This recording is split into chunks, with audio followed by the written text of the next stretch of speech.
중세교회의 굉장히 유명한 신학자이자 철학자 또 교수였던 보나벤투라라는 사람이 있었습니다. 우리가 잘 아는 토마스 아퀴나스와 함께 동시대를 살았던 사람으로 이탈리아의 추기경이었습니다. 보나벤투라는 세상을 이해하는 데 필요한 세 가지의 눈이 있다라고 말을 했습니다. 그것은 육신의 눈, 또 마음의 눈, 그리고 영혼의 눈이라는 말이었죠. 육신의 눈이라는 것은 정말로 육신의 그 신체 기관을 이용해서 시간의 흐름과 공간을 보는 눈입니다. 사물을 구분하고 이해하기 위한 눈입니다. 이 육신의 눈은 시각으로 보이는 것을 이해하기 때문에 매우 객관적입니다. 하지만 또 시각으로 보이는 것을 이해하기 때문에 눈의 아름다운 것, 화려하고 쾌락적인 것을 좋아합니다. 그러다 보니 이 육신의 눈은 굉장히 속이기가 쉽습니다. 육신의 눈만 가지고 있으면 현실을 왜곡해서 보여줘도 제대로 판단할 수가 없는 것이죠. 말하자면 겉으로 포장된 그 포장된 면만 볼 수 있는 것입니다. 그 안에 무엇이 들어있는지는 궁예처럼 이렇게 관심법으로 보지 않는 한 모르는 것이죠. 사람의 얼굴은 볼 수 있어도 그 사람의 인격은 볼 수 없는 것입니다. 두 번째로 마음의 눈은 지혜와 이성을 통해서 내면을 보는 눈입니다. 이 마음의 눈을 제대로 갖춘 사람은 사물의 이치를 파악하고 사람들과의 관계에서 사랑, 평화, 만족 등을 보게 됩니다. 그런데 이 마음의 눈이 제대로 갖춰 있지 않으면 편견과 잘못된 신념, 고집이 생기게 되고 미움, 분노, 근심, 좌절 등의 감정이 앞서 모든 것을 똑바로 보지 못하게 됩니다.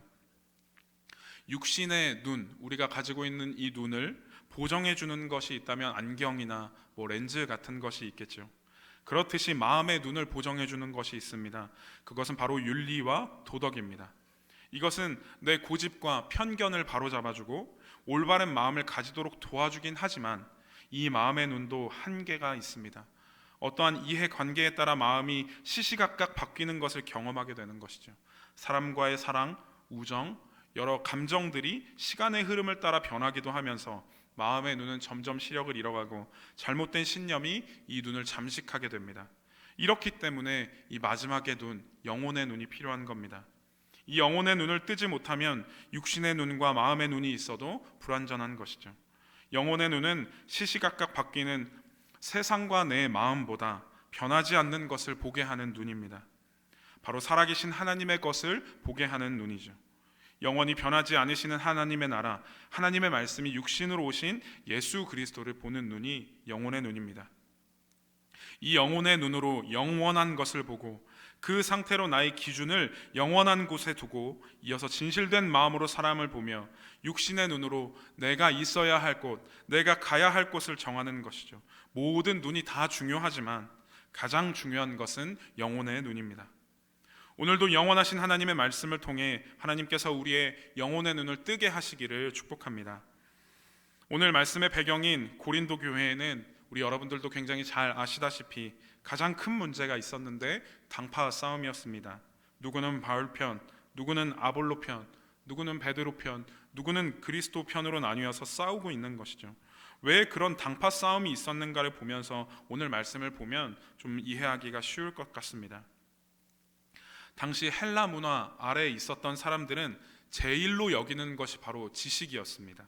누가 더 철학적인 질문을 하는지, 누가 더 말을 잘하는지에 따라 높고 낮음을 정하기도 했었죠. 오늘 말씀인 고린도전서에서도 1장에 보니까 유대인은 표적을 구하고 헬라인은 지혜를 찾으나 라고 말하잖아요.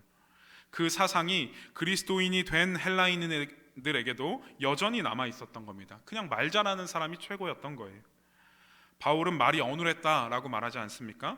그런데 이 말은 바울이 언변이 뛰어나지 않았다라는 말이 아니었습니다. 바울은 오히려 달변가였고 황제 앞에서나 율법 전문가들의 집합체인 사내들인 공회에서도 거리낌 없이 예수 그리스도를 전하던 사람이었습니다. 그의 말이 어눌하다라고 표현한 이유는 실제로 말을 잘 못해서가 아니라 바울의 자랑이 언변이나 육신의 눈으로 보이는 어떤 것이 아니었기 때문입니다. 그의 자랑은 오직 예수 그리스도였기 때문에 다른 것들은 신경 쓰지 않았던 것이죠. 고린도 후서에서 바울의 말이 어눌하다 주장했던 사람들은 학자들의 주장을 보면요, 바울은 오직 예수 그리스도를 외치는 사람들이었기 때문에 그들의 말에 같은 고린도 교인들의 말에 맞장구 쳐주지 않았을 것으로 이야기합니다. 그래서 지식이 있다 말하는 사람들의 말에는 동조하지 않고 마치 예수 그리스도라는 단어 하나밖에 모르는 사람처럼 복음을 전했기 때문에 바울의 말이 어눌하다라고 표현했던 것이죠. 이런 헬라 사상이 가득한 교회 안에서 교인들이 아볼로가 말을 잘하니까 아볼로를 따르는 사람이 생기고, 아유 그래도 바울이 대빵이지 하면서 바울을 지지하고, 아니 그러면 당연히 예수님의 수제자인 베드로 아니야? 라고 하면서 베드로를 지지하는 사람이 생기고, 아니 그러면 애초에 예수님을 따라야 하는 거 아닌가 하면서 또 예수님파가 따로 생기는 겁니다. 그러면서 막 서로 사람들이 뭐가 어쩌고저쩌 하면서 싸우게 된 것이죠. 우리가 함께 읽지는 않았지만 6절 말씀에 보면 나는 심었고 아볼로는 물을 주었다고 말합니다. 교회 안에서 사람마다 성향이 다르듯이 맡은 일도 다르다는 겁니다. 누구는 말씀을 전하고, 누구는 치리를 하고, 누구는 찬양을 하고, 누구는 식당에서 섬기고 하는데 이것은 일의 분야가 다를 뿐이지 교회 안에서 높고 낮음의 일이 아니라는 것이죠. 그런데 고린도 교인들의 헬라 사상과 당시 이제 로마의 통치 속에서 교회에서의 사역을 마치 계급이 있는 것처럼 나누고 어떤 수준이 서로 다르다고 생각했다는 겁니다. 그러다 보니 교회 안에서 어떤 한 사람을 중심으로 3, 4, 5 모여들기 시작했고 결국 당파 싸움으로까지 번지게 된 것이죠. 무엇이 부족했길래, 무엇의 부재가 이 상황을 만들었습니까? 바로 기초의 부재였습니다. 당시 고린도 교인들의 생각 속에 교회를 세우고 든든하게 만드는 것이 바로 사람의 말, 어떤 언변의 능함이나 지식과 지혜의 양이라고 생각했던 겁니다. 하지만 교회의 기초는 무조건 어떤 상황이나 어떤 경우에도 예수 그리스도여야 합니다. 바울이 이 이야기를 지금 하고 있는 겁니다. 바울은 자신을 지혜로운 건축자로 예를 들어서 교회의 기초는 오직 예수 그리스도고 그 위에 집을 짓는 것이라 말합니다. 오늘 말씀 10절 11절 말씀 우리 다시 한번 같이 한번 읽겠습니다. 시작. 내게 주신 하나님의 은혜를 따라 내가 지혜로운 건축자와 같이 터를 닦아두매 다른 이가 그 위에 세우나 그러나 각각 어떻게 그 위에 세울까를 조심할지니라. 이 닦아둔 것 외에 능히 다른 터를 닦아둘 자가 없으니 이 터는 곧 예수 그리스도라. 아멘. 지혜로운 건축자는 다른 터 위에 건축을 하지 않는다는 겁니다. 이 말씀의 원류가 되는 말씀이 있죠. 여러분들도 아주 잘 아시는 말씀입니다. 우리가 함께 찾아봤으면 좋겠는데요. 마태복음 7장 말씀입니다. 마태복음 7장 24절에서 27절을 같이 한번 읽어보도록 하겠습니다.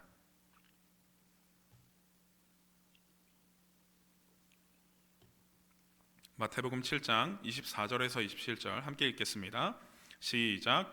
그러므로 누구든지 나의 이 말을 듣고 행하는 자는 그 집을 반석 위에 지은 지혜로운 사람 같으리니 비가 내리고 창수가 나고 바람이 불어 그 집에 부딪히되 무너지지 아니하나니 이는 주추를 반석 위에 놓은 까닭이요 나의 이 말을 듣고 행하지 아니하는 자는 그 집을 모래 위에 지은 어리석은 사람 같으리니 비가 내리고 창수가 나고 바람이 불어 그 집에 부딪힘에 무너져 그 무너짐이 심하니라.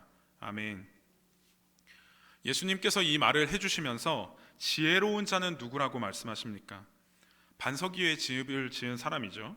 그런데 이 말씀에서 그 기준, 그 기초가 무엇이냐는 겁니다. 반석 위에 집을 짓는데 어떻게 짓는 사람을 말하는 겁니까? 나의 이 말을 듣고 행하는 사람을 말합니다. 그런데 우리가 여기서 또 조금 더 파고 들어가서 행하는 것에 포커스를 맞추지 말고 나의 이 말을 듣고의 포커스를 두어야 합니다. 교회 안에서 무언가를 행하는 사람은 굉장히 많습니다. 그러나 경쟁적으로 막 하나님의 일을 하면서 더 일하면 뭐라도 낫겠지, 뭔가 더 있겠지라는 생각으로 그 일을 하는 사람들도 있다는 겁니다. 우리가 어떠한 일을 할 때에 하나님의 말씀을 따라 행하는지 아니면 내 마음이 시키는 방향으로 행하는지를 봐야 합니다. 방금 우리가 읽었던 마태복음 7장 24절 바로 앞부분을 보시면 21절부터 제가 한번 읽어드리겠습니다. 나더러 주여 주여 하는 자마다 다 천국에 들어갈 것이 아니요 다만 하늘에 계신 내 아버지의 뜻대로 행하는 자라야 들어가리라. 그날에 많은 사람이 나더러 이르되 주여 주여 우리가 주의 이름으로 선지자 노릇하며 주의 이름으로 귀신을 쫓아내며 주의 이름으로 많은 권능을 행하지 아니하였나이까 하리니 그때에 내가 그들에게 밝히 말하되 내가 너희를 도무지 알지 못하니 불법을 행하는 자들아 내게서 떠나가라 하리라. 아멘. 하늘에 계신 내 아버지의 뜻대로 행하는 자가 천국에 들어간다는 겁니다. 마지막 날에 우리가 예수님 앞에서 어떠한 변론을 할 수 있을지 모르겠습니다만 그렇게 이야기할 거랍니다. 우리가 선지자 노릇도 하지 않았습니까? 예수님의 이름으로 귀신도 쫓아냈고 많은 권능도 보였지 않습니까? 라고 말하는데 예수님께서 그래서 너 누군데? 네가 대체 누군데? 라고 말씀하신다는 거예요. 선지자 노릇도 하고 귀신도 쫓아내고 권능도 보였는데 예수님과 상관이 없는 행동이었다는 겁니다. 근본이 달랐던 것이죠. 예수님을 기초로 하는 것이 하나님의 일이지 놀라운 능력을 보였다고 해서 예수님과 관련된 것이 아니라는 겁니다. 저와 여러분들이 교회에서 하는 봉사와 헌신도 마찬가지 아니겠습니까? 우리의 헌신 앞에 하나님의 말씀을 따라 행하는 이라는 수식어가 붙기를 소망합니다. 하나님의 말씀을 따라 행하는 찬양팀, 하나님의 말씀을 따라 행하는 식당 봉사, 하나님의 말씀을 따라 행하는 교사, 성가대, 안내부, 재정부 등등 그렇게 되어야 할 줄 믿습니다. 우리 마음에 봉사가 우선이 되어서는 안 됩니다. 가끔 보면 정말로 주객전도가 되어가지고 일이 기초가 될 때가 있다는 거예요. 우리의 봉사가 기초가 있다는 것이죠. 전에도 한번 이런 이야기를 한 적이 있습니다. 우리는 자원봉사자로 교회에 오는 것이 아니라는 겁니다. 저와 여러분들이 자원봉사자가 아니라 가장 먼저 하나님의 자녀, 예수님의 제자로 교회에 오시기를 축복합니다. 다시 한번 말씀드리겠습니다. 예수 그리스도 외에 다른 어떤 인물이나 고결한 사상이나 신념, 잘 정돈된 시스템, 어떤 대단한 프로그램도 교회의 기초가 될 수 없습니다. 또한 교회뿐만 아니라 어떠한 일을 하고 말과 행동을 할 때에 우리의 가장 기초가 되는 것은 예수 그리스도이기를 진심으로 축복합니다. 여러분, 오늘 말씀의 제목이 뭔지 아십니까? 스크린을 보시면 이제 몇 주째 띄워져 있는 제목입니다. 마치 제 설교를 위해서 계속해서 띄워놓은 것처럼 띄워져 있었습니다. 개와 회복, 사랑과 나. 이 현수막이 처음 걸리고 스크린에 처음 띄워졌을 때부터 이 말이 계속해서 마음에 남았습니다. 모르는 사람이 보면 무슨 얘기를 하는 건가 라고 생각할 수 있겠다는 거였죠. 반려견과 관계를 회복하라는 건가? 아니면 나에 대한 사랑이 부족하다는 얘기인가? 라고 생각할 수 있다는 것입니다. 우리는 잘 알지 않습니까? 우리는 스크린으로만 예배 가운데 있지 않고 보고 있지 않으니까 그 실체를 보고 알 수 있습니다. 개와 회복이라는 것은 회개와 회복이라는 말이고, 사랑과 나는 사랑과 나눔이라는 것을 우리는 알고 있죠. 하지만 카메라 렌즈가 어디를 비추고 어떻게 자르느냐에 따라, 어떻게 잡혀 있느냐에 따라 기다림과 소, 개와 회복, 사랑과 나, 남과 화해 이런 식으로 이해할 수가 있다는 것입니다. 실체를 보지 못한다면 말이죠. 장님이 코끼리 다리를 만지는 것과 같습니다. 프레임 안에 보이는 것만 보지 말고 그 안에 의미하는 바, 그 실체가 무엇인지를 봐야 한다는 것이죠. 진리를 알지니 진리가 너희를 자유롭게 하리라.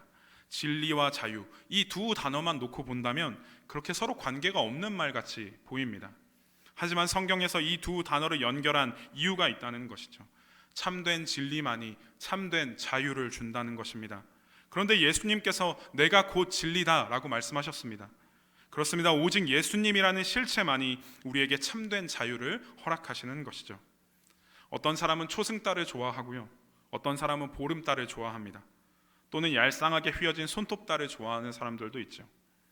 하지만 초승달이나 보름달이나 손톱달은 실체가 아닙니다. 그저 달이 실체지 않습니까?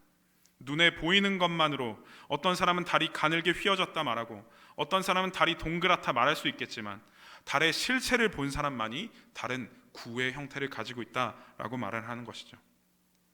이런 말씀을 마무리하려고 합니다. 사랑하는 성도 여러분, 우리는 만물을 바라볼 때에 영혼의 눈으로 보고 있습니까? 어떤 것을 보더라도 그것을 통해 영원하신 하나님을 볼 수 있기를 축복합니다. 자연을 통해 그것을 통하여 지으신 여호와 하나님을 보고, 사람을 볼 때에도 이 사람을 사랑하여 만드신 하나님을 보는 저와 여러분들이 되기를 다시 한번 축복합니다. 또한 우리가 신앙생활을 하면서도 우리의 행함이 예수님과 상관없는 행함이 아닌지를 돌아보고 기초를 회복하는 우리가 되기를 소망합니다. 자꾸자꾸 확인하시고 자꾸자꾸 점검해 보셨으면 좋겠습니다. 그래서 다른 사람이 우리를 볼 때에, 서로가 서로를 볼 때에 예수님이 좀 보였으면 더 바랄 것이 없겠습니다. 우리만의 스크린을 만들어서 그 기초이신 예수님의 참된 가치를 가리지 않고 우리의 모든 삶이 실체이신 예수님을 드러내는 귀한 은혜가 있는 교회 되기를 진심으로 축복합니다. 함께 기도하시겠습니다.